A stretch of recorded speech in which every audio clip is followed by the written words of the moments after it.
The Galactic Council had gathered once again in the Great Crystal Chamber, floating above the twin suns of Orion. The lights shimmered on the ceiling as the galaxy's most powerful species sat around a long floating table. They discussed threats, trade, and technology. But today, they were laughing. Earth, High Speaker Varan smirked. "That tiny blue planet wants to join the council?" Laughter echoed from the lizard-skinned Zaltari, the insect-like Carnex, and even the ancient Grell. They were all old species thousands of years in space. Earth, on the other hand, was barely 100 years into interstellar travel. No warp gates, no psionics. "No real energy weapons," said Counselor Brekov. "The Carnex, how did they even survive their own planet?" "They are brave," said Counselor Elra of the Miari, one of the few who didn't laugh. "And fast learners." "But weak," Varan snapped. "This council is not for insects." The vote was clear. Earth's request for alliance was rejected. No one cared what humans thought. They were small, loud, emotional, and in the eyes of the council irrelevant. But then, something happened. A month later, a human scout ship entered the Dead Zone, a forbidden part of the galaxy known for ancient tech and broken rules. No ship went there. Even the council stayed out. But the humans didn't care. The scout ship was called Horizon 6. It was small, with just 10 crew. The council detected it entering the zone and immediately sent a warning, but Earth never replied. Then, the ship vanished. No explosion, no beacon, just silence. The council sent 3 investigation ships, each armed with defense systems and long-range scanners. They entered the zone slowly, no contact, no return, only static. Hours passed. Then days. No signals. No ships. Gone. At first, the council believed it was a system glitch, maybe radiation from the zone. But when a stealth drone was sent and it disappeared too, fear began to spread. What if they found something? Elra whispered in the chamber. Varan growled. "Humans are fools. They triggered something ancient, maybe a trap." But deep inside, even Varan felt something cold. 2 weeks later, one of the council's patrol fleets picked up a strange signal on the edge of the zone. It was human. It came from a small drone, but the message was confusing. "Please do not follow us. We mean no harm. This is our only warning," the message repeated 3 times. Then silence again. Who sends a warning after vanishing? Brek hissed. "Unless they returned with power." "They don't have power," Varan said firmly. "They are bluffing. Always have been." Still, orders were given. A patrol fleet of 12 ships was dispatched to Earth's system. Not for diplomacy, but to investigate and to scare.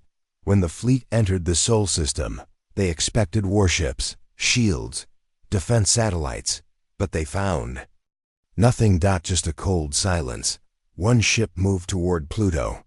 There was a small human station there, silent, dark, almost lifeless. Then it lit up. A voice came through open comms, calm, clear. "You are not welcome here. Please return to council space. No further warning will be given." The commander of the patrol fleet, a sharp-beaked Ventari named Scar, laughed out loud. "Primitive Earth dares to warn us?" The fleet opened fire on the station. But as their weapons reached halfway, they vanished. Not the station. The weapons disappeared mid-space, like they hit something invisible. Then, the lead ship, the Pride of Threxion, exploded without warning. No energy trace, no attack signal. Just instant destruction. "Fall back." "Fall." Commander Scar's voice cut off. One by one, the ships began to vanish from the radar, sliced, crushed, pulled into black space. Only 2 ships survived. They ran at full speed, hyper-jumping away without looking back. When they arrived at Council Base, they were half damaged. Crew shaken. One pilot couldn't speak anymore. What happened? Varan demanded. The pilot's eyes were wide, his voice a whisper. They were shadows, no light, no engine trails. They were just there, watching, and then destroying. No ships were detected? Elra asked softly. No, nothing, only the station. And then, death. The council chamber fell into silence. Varan stood, trying to hold power in his voice. Maybe they found ancient tech in the dead zone. Or made it themselves, Elra said. Everyone turned to her. She continued. We called them weak. But maybe we were wrong. Maybe we were too loud to hear them rising. No species grows that fast, Breck argued. But humans are different, Elra whispered. They build fast. They fight harder, they fall. And then rise even stronger. Always. Back on Earth, deep inside a bunker, General Marcus stood before a glowing map. Our silence worked, he said. They underestimated us. They always do. An AI voice responded, calm and sharp. Next move, General? Nothing. We wait. We watch. If they come again. He looked up at the stars. We show them what silence really means. High in orbit, invisible ships circled the planet. No sound, no signal. Waiting. Earth wasn't quiet because it was weak. Earth was quiet because it had become dangerous. The council thought they were playing with insects, but what they had truly woken was a storm. The chamber was silent, but not because of peace. It was the silence of fear. Only 2 ships had returned from the Sol system, 2 survivors out of 12. And their reports were filled with confusion and terror. No one could explain what had happened. There were no energy readings, no signs of human fleets, no visible weapons, just destruction. Swift, final, invisible. Counselor Breck clicked his insect jaws. I say it again. Humans must have stolen Forbidden's tech. From where? Asked Elra of the Myari. Nothing in the Sol system shows signs of ancient relics. High Speaker Varan stood at the center, his voice sharp. It doesn't matter how they did it. What matters is the message they sent. A warning, followed by an attack. This cannot go unanswered. They told us not to follow, Elra said carefully. They asked us to leave. We didn't. Varan turned toward her. You defend them? I state the facts. The facts, Varan growled, are that a primitive species just destroyed a council fleet. If we allow this insult, the entire galaxy will see weakness. Across the table, a dozen species watched quietly. Some nodded. Others stayed still. No one wanted war, but no one wanted to look weak either. The patrol was not ready for battle, said Breck. Send a full war fleet. Let Earth feel the true power of the council. That may cause a real war, Elra warned. It is a war, Varan snapped. They started it, but in truth, the council had started it. They had mocked Earth, ignored their warnings, attacked first. Yet no one wanted to admit it. Back on Earth, inside a deep underground command center, General Marcus watched the council's movements through quiet satellite feeds and stolen transmissions. His face was calm, but his eyes were hard. They're planning something, he said. Beside him, Director Kira of Intelligence nodded. They don't like losing, especially to us. We gave them every chance, Marcus said. We sent warnings, we asked for peace, and they spat on it. Marcus stood and walked to a glowing map. It showed dozens of council ships gathering near the edge of council space. They'll send more, bigger ships, heavier weapons. Kira asked, do we strike first? No, Marcus replied. We stay silent, let them come. Let them feel the same fear they gave us. But this time, we hit harder. Back in the crystal chamber of the council, the decision was made. A larger fleet, 30 warships, including dreadnoughts and stealth frigates, would be sent to Earth, not to destroy, but to show power. To force Earth to kneel. We do not destroy the planet, Varan said. Not yet. We orbit, we speak. If they surrender, we accept it. If not, he didn't finish the sentence. He didn't need to. Elra said nothing. She didn't agree, but she had already been outvoted. 3 days later, the fleet began to move. Ships from 6 species. Commanded by Admiral Trelloc, a cold and experienced strategist from the Zunari. His orders were simple. Show Earth who ruled the stars. As the fleet approached Sol, they found the system calm. No defense fleets. No shields. No energy readings. Only silence. Just like before. Anything on scanners? Admiral Trelloc asked. Negative, replied the sensor officer. Nothing visible. No power sources detected. No response to our hails? None, Trelloc frowned. Move to Earth orbit. Slowly, shields up, weapons on standby. The fleet moved in, cautious but confident. Then, without warning, a signal flashed across every ship's screen. A human voice, clear, calm, and without emotion. This is your final warning. You are trespassing. Leave immediately. Trelloc smirked. Ignore it. He opened a channel. Humans. This is Admiral Trelloc of the Council Fleet. We come in force, not in peace. Surrender your systems. Send a delegate or face consequences. Silence. Then. The signal returned. Understood. You chose your fate.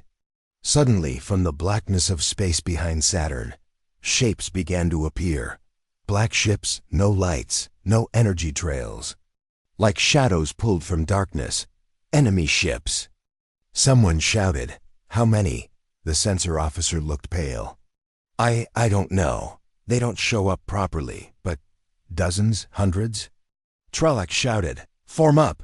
Prepare to fire. But it was too late. Human stealth drones struck first, fast, precise, deadly. They cut through hulls with surgical beams. They shut down engines, melted systems, blinded sensors. Within 60 seconds, 6 council ships were disabled. Another minute, 3 more exploded.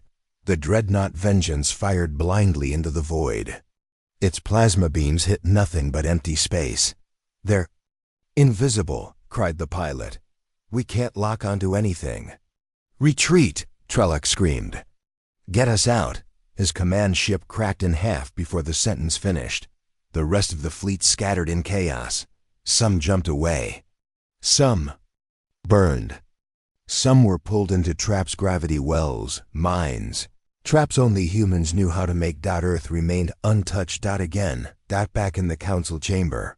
The news spread like poison. 17 ships destroyed. 8 disabled. 5 missing. And still no confirmed sightings of a human fleet. Only shadows, death, silence. Counselor Breck trembled. They are not primitive. No, Elra said quietly. They are prepared. They are watching. And we are the ones blind. Varan stood, gripping the table. We must not stop now. We must strike with everything. No, said a deep voice. Everyone turned. It was Counselor Thrag, one of the oldest members. We have made a mistake, Thrag said. Twice, we mocked them, then we threatened them. And both times, they showed us restraint, followed by power. Are you saying we surrender? Varan barked. I'm saying, Thrag said, that maybe Earth is not the threat. Maybe. We are the children playing with fire. Elra looked at the stars above. They offered peace. We refused. We pushed too hard. And now, Thrag finished, the humans are showing us what silence can do. The blackness of space stretched endlessly ahead as the Council fleet cruised through the outer edge of the Sol system. They had orders. Find out what Earth was hiding and return with data of victory. But deep inside, many of the crew felt uneasy. Commander Relin of the Zaltari stood at the front window of the lead ship, starboard edge. His sharp eyes scanned the stars, but there was nothing. No enemy ships, no warnings. Just the cold, empty dark. Report, Relin ordered. His bridge officer, a nervous Carnix with thin legs and twitching antennae, checked his readings. No contacts, no heat signals. It's too quiet. They did this last time, Relin said. No response, then death. Another officer turned from her panel. Shall we send probes ahead? No, Relin said firmly. We move forward. Earth hides something. But they won't stop us this time. 12 ships moved together, slow and careful, passing the orbit of Neptune. Still nothing. Earth's defense systems were silent.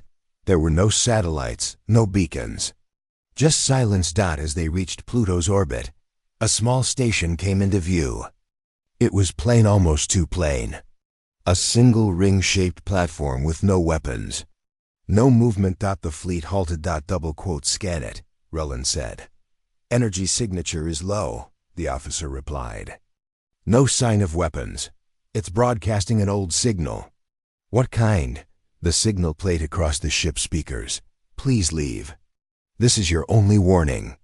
It was the same voice from the previous encounter. Calm, unafraid, Relin laughed.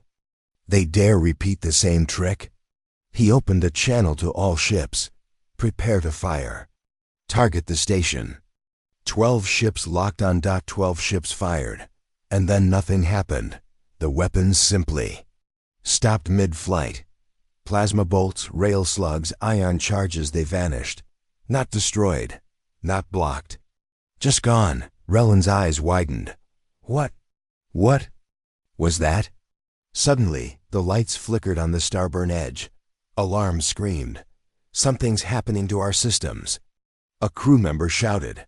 "I can't see the source." Shields down. Weapons offline. Outside, in the endless black, something moved. Something large. Something silent. A dark shape drifted past the window, long, smooth, without any lights. It didn't attack. It didn't respond. It simply glided through space like a shadow in deep water. More followed.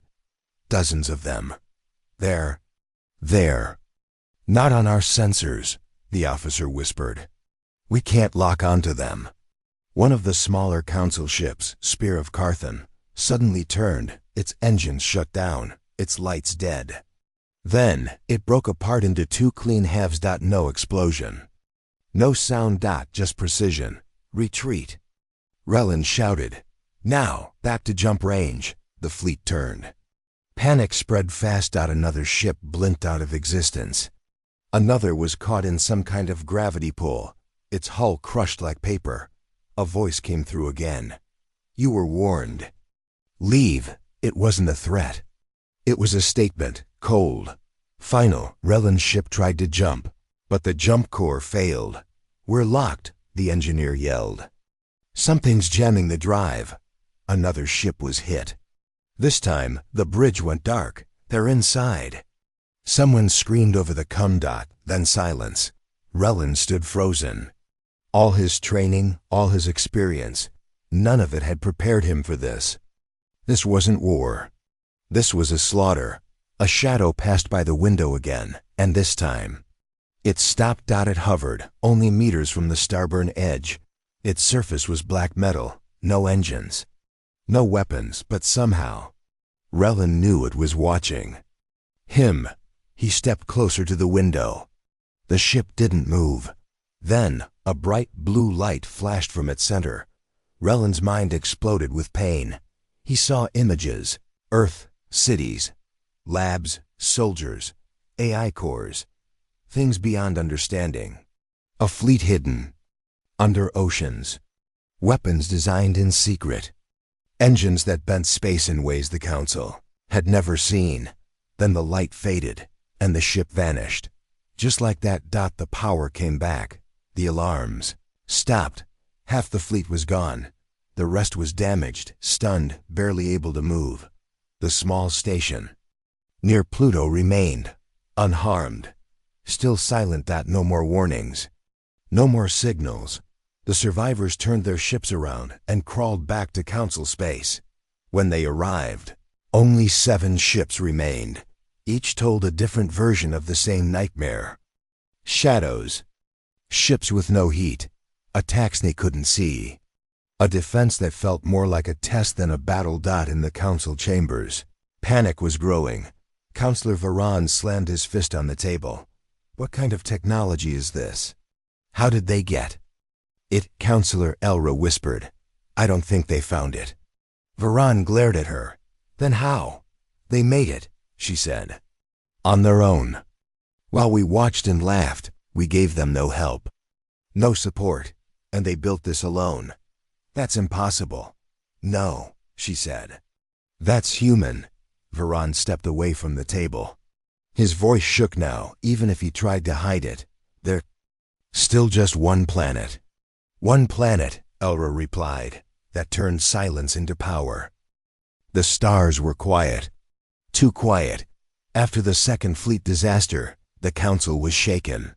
Half the warships sent to Earth never returned. The others came back damaged, confused, and afraid. Now, every Council species watched the Sol system with silent eyes. No one dared speak of revenge. Not yet. First, they needed to understand what Earth had become. Inside a dark command hall floating above Virion, the Council gathered again. This is not just about technology, said Counselor Thrag. His voice was calm but heavy. Earth has changed. They are one planet, Varan shouted, his claws clicking on the table. And they beat 2 of our fleets. What kind of power hides behind their silence? No one answered. Counselor Elra leaned forward.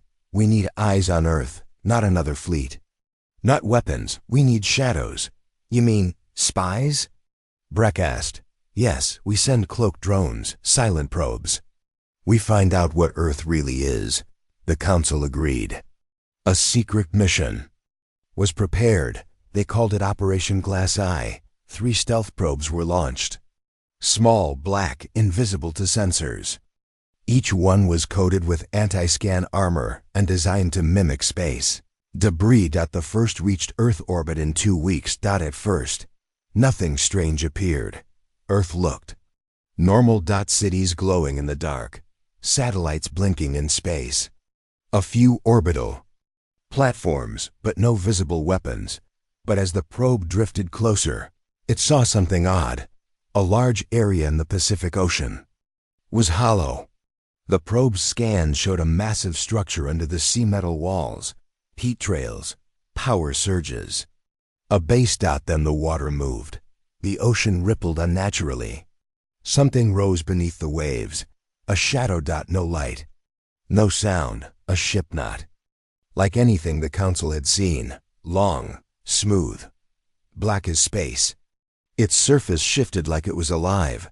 The probe tried to send data, but before it could transmit, it blinked out of existence. No explosion. No signal. Gone. The second probe, sent from another angle, reached Earth's moon. It circled behind it, scanning for hidden facilities. It found a tunnel entrance. Something was inside. As it zoomed closer, it picked up fragments of strange signals, short words, some human, some not. Then a figure appeared on the surface. Human in a black suit, standing alone on the moon, staring at the probe. No gear, just standing. The probe focused its lens. The human's eyes glowed. Then the feed cut off. The Council lost contact. Another probe gone. The third probe didn't even reach Earth. It was flying through the edge of the Sol system when it passed near Neptune. There, in the darkness, it saw them. Dozens. No, hundreds of dark shapes, floating in deep space. No movement. No heat. They looked like dead ships, but the longer the probe stared, the more it felt like they were watching back. Ships with no lights, no life signs, but perfectly aligned. Perfectly still. Too perfect. The Ghost Fleet. The probe tried to scan. Suddenly, all its systems shut down. It drifted helplessly, frozen. A single message appeared on its internal screen. We see you.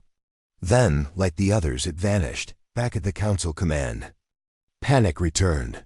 This is impossible, Varan snapped. No species builds like this in silence. No one hides a ghost fleet in deep space without anyone noticing. But they did, Elra said. And now we know they see everything. Even our best cloaked probes. We can't hide. Counselor Thrag whispered, what if they were never weak?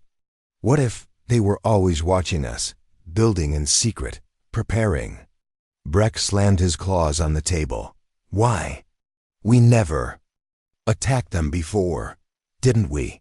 Elra said softly. We mocked them, denied them, blocked them. We made them outsiders. We told the galaxy they were nothing. She looked around the table, and now nothing has become our nightmare. Far away, on Earth, General Marcus stood inside the control room of the Pacific Command Corps. Giant screens showed the locations of the destroyed probes. Red lights marked intrusions. Everything had been recorded. They're getting nervous, said Director Kira beside him. They should be, Marcus replied. They've seen the shadows. Now let them wonder. A younger officer turned. Sir, what about the Ghost Fleet? They've been spotted. Good, Marcus said. Let them fear what they don't understand. Kira gave a small smile.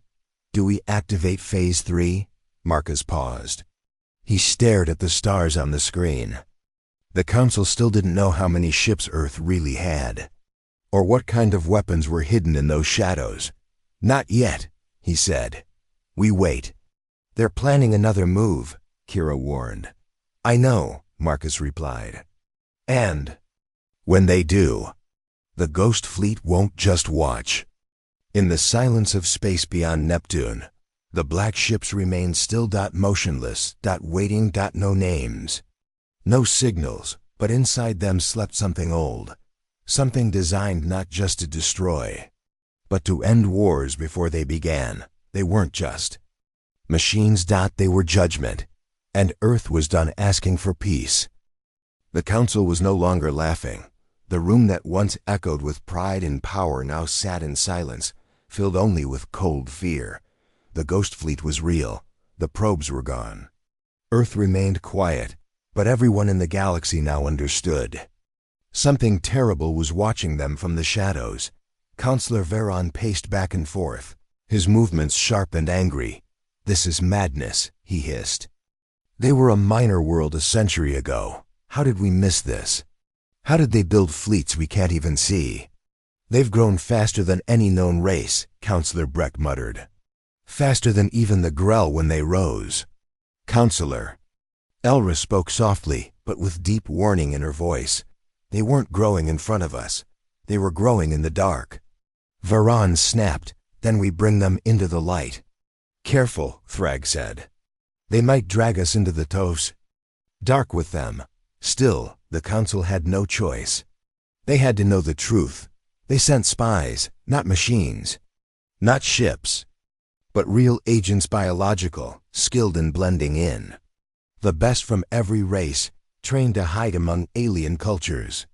They were dropped secretly on Earth, disguised as workers, students, and travelers. Most of them vanished within days, but a few stayed hidden. A few began to see what Earth really was. One spy, disguised as a science researcher in New Tokyo, sent a single message before going dark. They are not afraid. They are preparing. Another, planted in a tech corporation in Chicago, reported strange energy readings, devices that ran on power unknown to Council science, materials that shifted shape, AI systems that didn't just follow orders, they learned emotions. One message stood out the most. They are not reverse engineering alien tech. They are building their own, from scratch. And it's better than ours. Deep under the Andes Mountains, in a black site called Echelon 9, Earth's highest leaders met in silence. General Marcus stood at the center of a long table surrounded by scientists, military commanders, and AI cores. They're sending people. Now, said Director Kira, watching the feed from surveillance drones, in disguise. But they won't find anything useful. They're not ready for what we've built, said Dr. Hahn, head of experimental weapons. A voice came from a screen on the far wall. It belonged to a cold, calm AI named Lucid. Do you wish me to activate planetary misdirection protocols? Marcus nodded. Do it.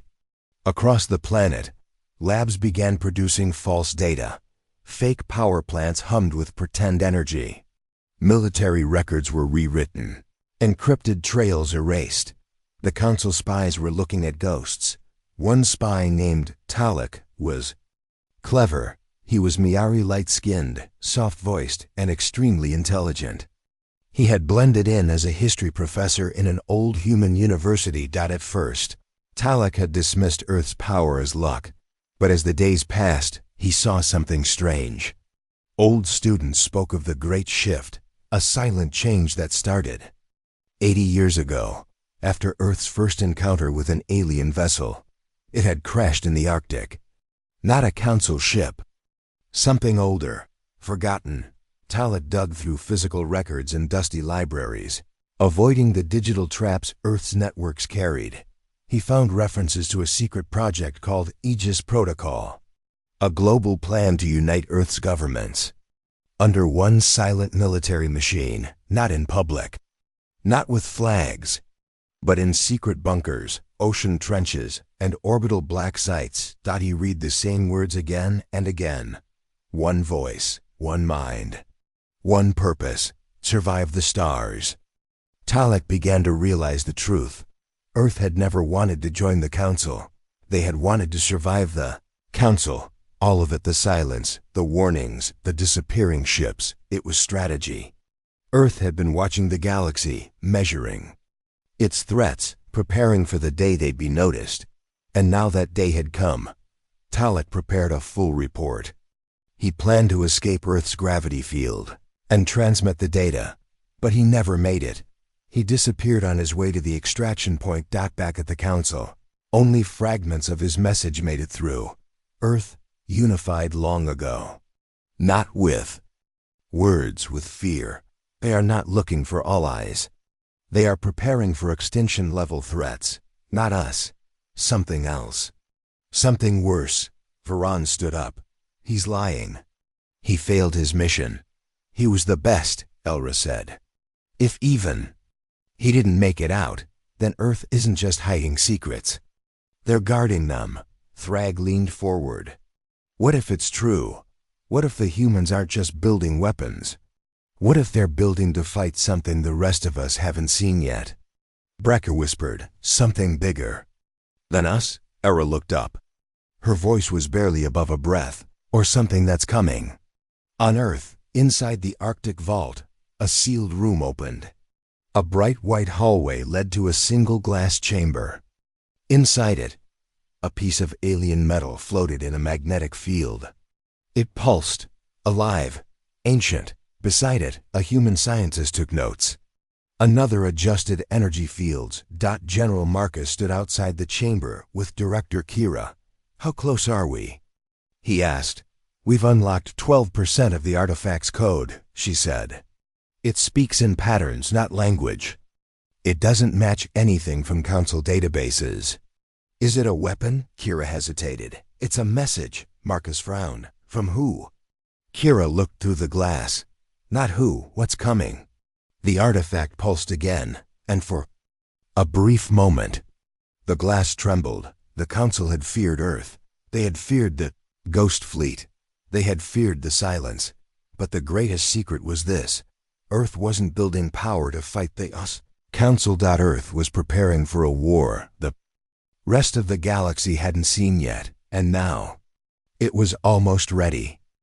The largest fleet the galaxy had ever seen gathered near the edge of Council space. Over 1,000 warships, dreadnoughts, plasma cruisers, stealth frigates, hunter-killers. Ships from every major Council race formed into tight battle formations. Ready for war. They had been told Earth was dangerous. But numbers would crush danger. Power would bring control. This was no longer about peace. This was about fear. At the center of the fleet stood the Dominion Blade, a massive command vessel 5 kilometers long. Inside it, Admiral Kaltor of the Zaltari watched the map of Sol system with cold eyes. He spoke to his bridge crew. Earth has pushed too far. We gave them warnings. They gave us silence. Today, we remind them who rules the stars. His voice was confident, but his mind was not. Deep down, even Kaltor couldn't shake the image of invisible ships, of destroyed fleets, of warnings that were never bluffs. But orders were orders. This was the Council's final move. The last warning had been sent, and Earth had never answered. Armada entered the Sol system like a storm. Their ships flew in tight formation, weapons hot, shields raised. Fighters swarmed in waves, scanning every corner of space. Probes were launched. Scanners swept the dark. But Earth remained. Still. No ships came out to meet them. No orbital defense fired. Just silence. Kaltor frowned. No resistance? None, replied his officer. Not even satellites. All systems looked normal, almost too normal. They moved forward cautiously, passing Mars, then the asteroid belt. The Earth came into view, blue, green and calm, peaceful, fragile, open wide range. Channel, Kaltor ordered. The officer tapped the console. Channel open. Kaltor stood straight. This is Admiral Kaltor of the United Council Armada. Earth, you are surrounded. You will send your leaders immediately and surrender all advanced technology. Failure to comply will result in your planet being placed under military control. They waited. Seconds passed, then a minute, then two. Silence. Then a voice, human, female, calm. Message received. Kaltor narrowed his eyes.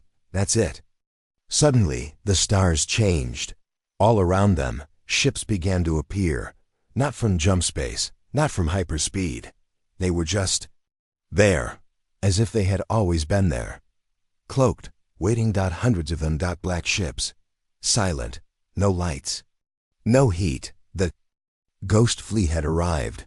One of the council officers gasped. They've surrounded us. Impossible, another whispered. We would have seen them.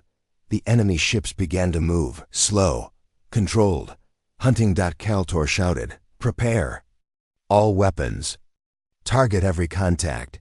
The moment they locked on, the first dreadnought exploded. Not from outside. From inside. No breach detected, the weapons officer screamed. They're hacking our reactors. They're rewriting the ship's own. Another ship shattered as its gravity core collapsed. Another simply vanished from every scanner. The Earth's fleet didn't broadcast, didn't speak. They were shadows, and shadows didn't talk. They acted. Council fighters tried to escape, but the humans had thought ahead. Jamming fields shut down navigation. Wormhole drives failed. Even time delay weapons MINI HFY. Kaltor stared at his screen as ship after ship disappeared from his formation. How are they predicting us? He demanded. A voice came from the intercom. It wasn't from his crew. It was from a human.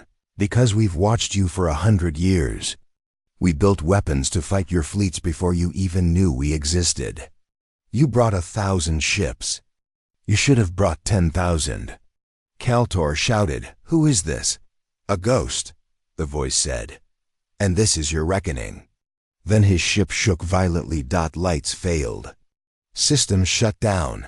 He turned toward the window and saw a massive black structure floating above Earth.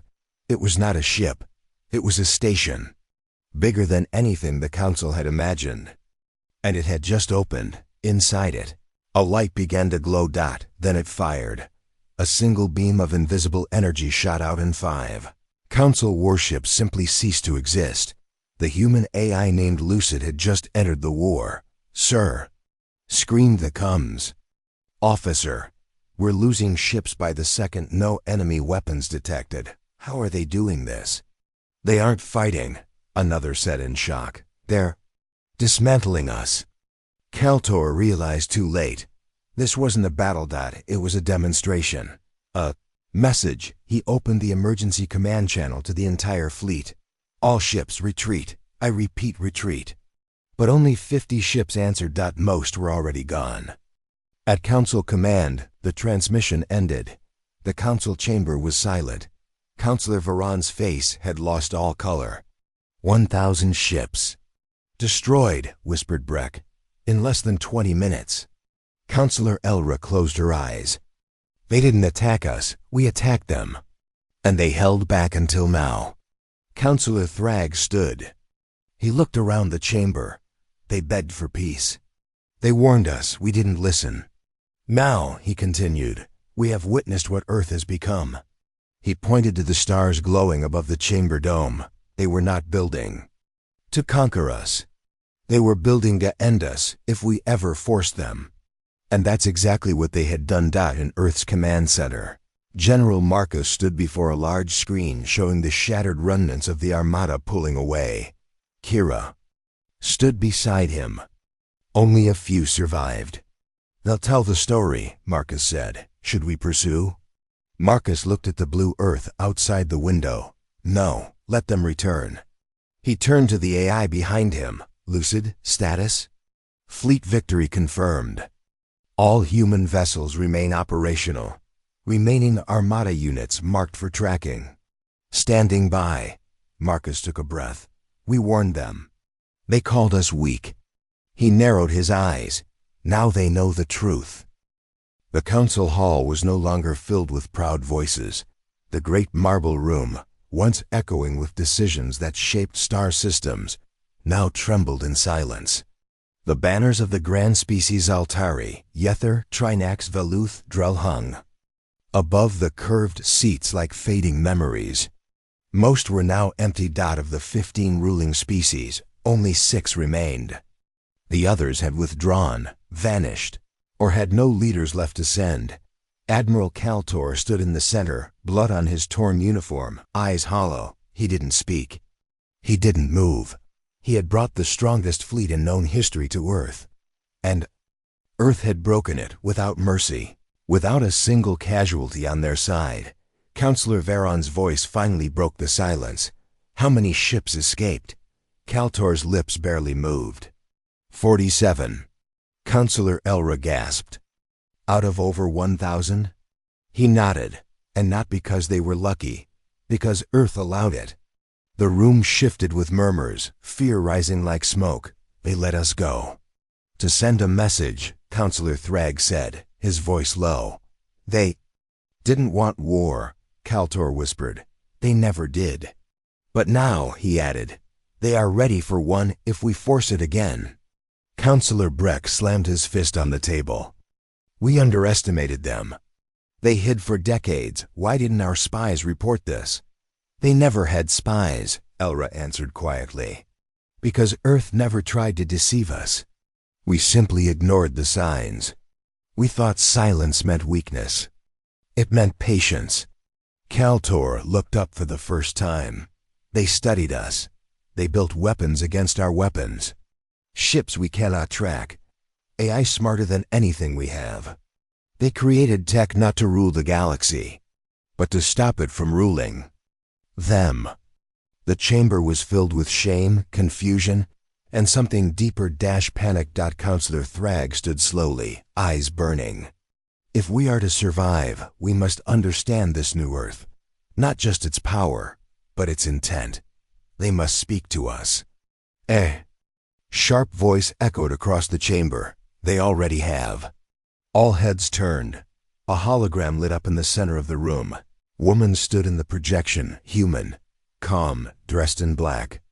A strange triangular symbol glowed on her shoulder. I am Director Kiravas of Earth's Defense Authority, she said. Your fleet entered our system without cause. We defended ourselves. This was your doing. Shouted Breck. You destroyed our ships. We warned you, Kira replied. Many times. You called our warnings weak. You sent fleets instead of diplomats. Thrag stepped forward. Then what do you want now? Kira didn't blink. Nothing. We don't seek revenge. We don't want conquest. We simply want space to grow without your control. You threatened the balance of power, Elra said. No, Kira replied. We are the balance now. The room went cold. Thrag spoke carefully. So what happens next? Kira looked at each of them through the screen. You will leave Earth alone. You will not send more fleets. You will not spy, test, or push. If you do, your council will not survive. A second strike. She stepped closer. And if you truly desire peace, send someone who listens, not someone who commands. Then the signal ended. Silence returned. But this silence felt worse than before. Later, in the private chamber of Counselor Elra, she met with Thrag behind locked doors. "We're not ready for this," she said, pouring dark liquid into a glass. "Earth is something else now." Thrag nodded slowly. "We spent 100 years trying to control them. All that time, they were preparing for us. We thought they were behind us in tech," she whispered. "They are ahead," Thrag said. "And not by years, by decades." He leaned in. "There's more. I received data from a survivor ship. A probe recorded one of Earth's stations. It destroyed 5 of our ships with no visible weapon. Just a pulse, like it rewrote physics for a second." Elra stared. "Is that even possible?" "Not for us," Thrag replied. "But for them, who knows?" At the far edge of Council space, in a dark sector called the Reach, rumors began to spread, of Council colonies shutting down, of races pulling out of alliances, of smaller factions sending private messages to Earth. Seeking trade, agreements, protection. The Council, once the only power that mattered, now saw cracks in its core. The fear wasn't just about ships and weapons anymore, it was about doubt. What if Earth had more? What if they hadn't even shown their best? What if Earth was watching every system, listening, calculating? A single human word began to spread across space: lucid. The name of Earth's I now feared as a god or a monster. Ships whispered it. Incomes. Pirates refused to enter human sectors. Alliances began to shift, and in a hidden chamber, far from the main council, a shadowy figure watched all of it unfold. A voice behind him spoke. "They broke our fleets. They shook the council." The figure nodded. "They didn't destroy the galaxy," he said, "but they changed it.